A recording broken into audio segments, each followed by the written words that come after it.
कोई भी बिगिनर जो टेक्निकल एनालिसिस को अभी अभी सीखना शुरू किया है, वो सभी लोग कैंडलस्टिक का बेसिक कंसेप्ट समझने के बाद काफी सारे कैंडलस्टिक पैटर्न सीखने की जर्नी में लग जाते हैं। वो एक एक करके सभी कैंडलस्टिक पैटर्न जैसे doji, marubozu, bullish engulfing, bearish engulfing, morning star, evening star, hammer, shooting star etcetera सीखता रहता है। ये सब कुछ सीखने के बाद रियल चार्ट में जाके ढूंढता रहता है और पैटर्न मिल जाने पर ज्यादातर टाइम वो पैटर्न का नाम और कैसे रेड करता है वो भी भूल जाते हैं और फिर से कैंडलस्टिक पैटर्न को याद करने का जर्नी में लग जाते हैं और ये जर्नी साल भर साल चलता रहता है। तो आज का इस वीडियो में हम इसी प्रॉब्लम का सॉल्यूशन लेके आए हैं। इसमें आप सीखोगे कैसे ये सब पैटर्न को याद किए बिना रियल चार्ट में आप इसको आइडेंटिफाई कर पाओगे और उस सिचुएशन में वो पैटर्न को ट्रेड करे या ना करे उसका डिसीजन भी ले पाओगे।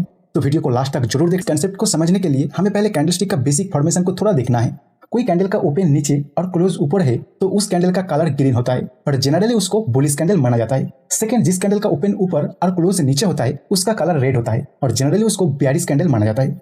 और हाई और लो इस डिस्टेंस को उस कैंडल का रेंज कहा जाता है। इतना बेसिक अगर आपको क्लियर है तो कोई भी कैंडल पैटर्न अगर आपके सामने बन रहा है तो अपने आप को हमेशा आप दो क्वेश्चन पूछोगे।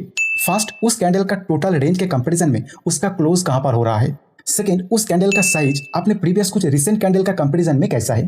तो फर्स्ट क्वेश्चन को हम पहले देख लेते हैं।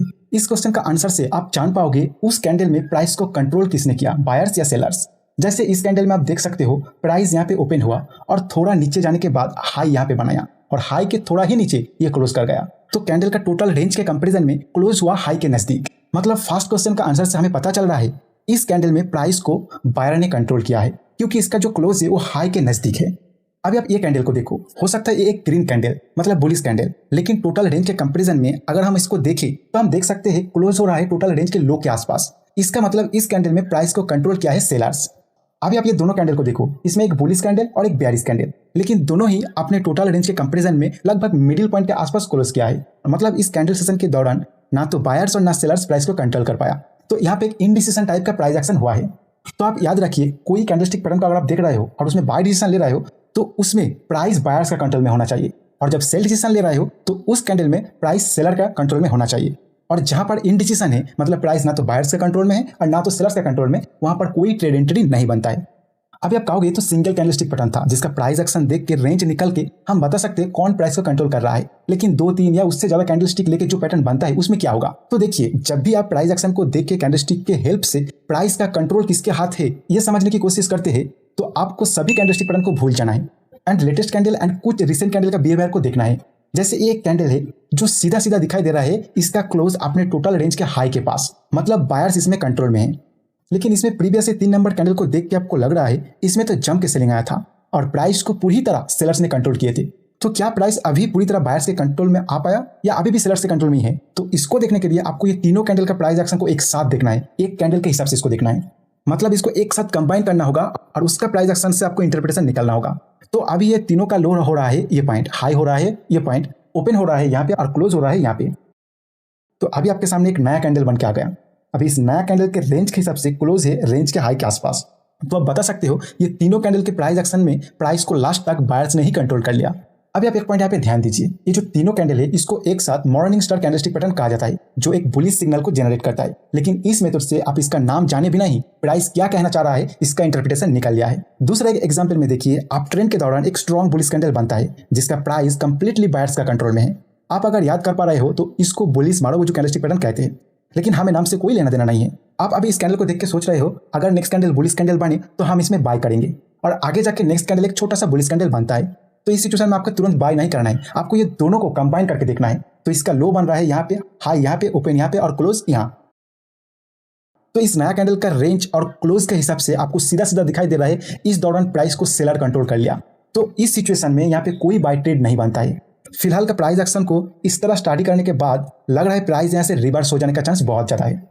अभी ये दोनों कैंडल मिल के कौन सा पैटर्न बन रहा है मुझे नहीं पता और इसको याद करने का जरूरत भी नहीं है। आप कैंडलस्टिक का प्राइस एक्शन को देख के बायर्स और सेलर्स का बिहेवियर को स्टडी करना जब सीख जाओगे तो कोई भी कैंडल पैटर्न को याद करने का कोई जरूरत नहीं होगा आपको। अभी आप हमारा सेकंड क्वेश्चन में आते हैं, उस कैंडल पैटर्न का साइज अपने प्रीवियस कुछ कैंडल का कंपैरिजन में कैसा है। इसमें आपको देखना है जो कैंडल्स आपने स्टडी करके बायर्स और सेलर्स का बिहेवियर जानने की कोशिश कर रहे हो उसका प्रीवियस कुछ रिसेंट कैंडल उसी डायरेक्शन को सपोर्ट कर रहा है क्या नहीं। जैसे प्राइस यहाँ पे रिट्रेस करने के बाद सपोर्ट एरिया में एक स्ट्रॉन्ग बुलिश कैंडल बनाया है, इसको देख के पता चल रहा है इस कैंडल में प्राइस को बायर ने कंट्रोल किया है। लेकिन प्रीवियस रिसेंट कैंडल जब प्राइस नीचे आ रहा था उसमें प्राइस का कंट्रोल सेलर्स का था। और ये सब का जो साइज था उसके कंपैरिजन में रिसेंट बायर्स का कंट्रोल किया हुआ कैंडल बहुत ही छोटा है। तो ये सब देखने के बाद आपको पता चल रहा है जो रिसेंट मूव बायर्स ने ले आया है वो प्रीवियस कुछ कैंडल में सेलर्स जो अपना पावर दिखाया था उसके आगे ज्यादा स्ट्रॉन्ग नहीं है। कभी भी सेलर्स फिर से इजीली प्राइस को कंट्रोल करना शुरू कर सकता है, क्योंकि यहाँ पे जो रिसेंट प्राइस एक्शन है उसके हिसाब से सेलर्स का प्राइस के ऊपर कंट्रोल ज्यादा है। भले ही ये रिसेंट कैंडल में बायर्स ज्यादा कंट्रोल ले लिया है, लेकिन उसका प्रीवियस कुछ कैंडल को देख के कंबाइन करके जब आप इसको देखोगे तो आपको पता चलेगा अभी भी सेलर इसमें काफी कंट्रोल कर रहा है और कभी भी आके फिर से अपने ट्रेंड को कंटिन्यू कर सकता है। तो यहाँ पे ट्रेड ना लेना ही अच्छा है। इस एग्जांपल में आप देखोगे रिसेंट 2 कैंडल के प्राइस एक्शन के हिसाब से प्राइस को बायर स्ट्रांगली अपने कंट्रोल में कर चुका है और रिसेंट कुछ कैंडल का प्राइस इसके कंपैरिजन में छोटा है। इससे आपको पता चल रहा है जो मूव हुआ है उसके पीछे स्ट्रॉन्ग बायर्स का हाथ है। अभी सेलर्स आके इजीली इसको कंट्रोल नहीं कर पाएगा, तो आप यहाँ पे बाय करने की सोच सकते हो।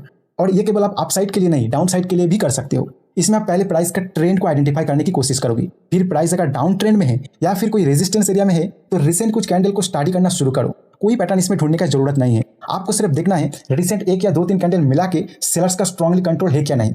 और जब प्राइस को सेलर्स ने पूरी तरह कंट्रोल करना शुरू किया है उस कैंडल का साइज अपने प्रीवियस मूवमेंट का रिसेंट कुछ कैंडल का जिसमें प्राइस को बायर कंट्रोल कर रहा था उसके एवरेज साइज से ज्यादा होना चाहिए। अगर ये सब कंफर्मेशन आपको मिल रहा है तो यहाँ पे आप शॉर्ट सेल कर सकते हो। तो जितना सारे कैंडलस्टिक पैटर्न है उसका पीछे का साइकोलॉजी है, उस दौरान स्ट्रांगली प्राइस को कंट्रोल किसने कर रहा है और उसी के अकॉर्डिंग आपको सभी कैंडलस्टिक पैटर्न को सिखाया जाता है और एक ट्रेडिंग प्लान भी दिया जाता है। तो बस आप उस साइकोलॉजी को समझ लो और अपने हिसाब से कोई भी कैंडल को स्टडी करना शुरू करो। किसी का नाम याद रखने का कोई जरूरत नहीं है।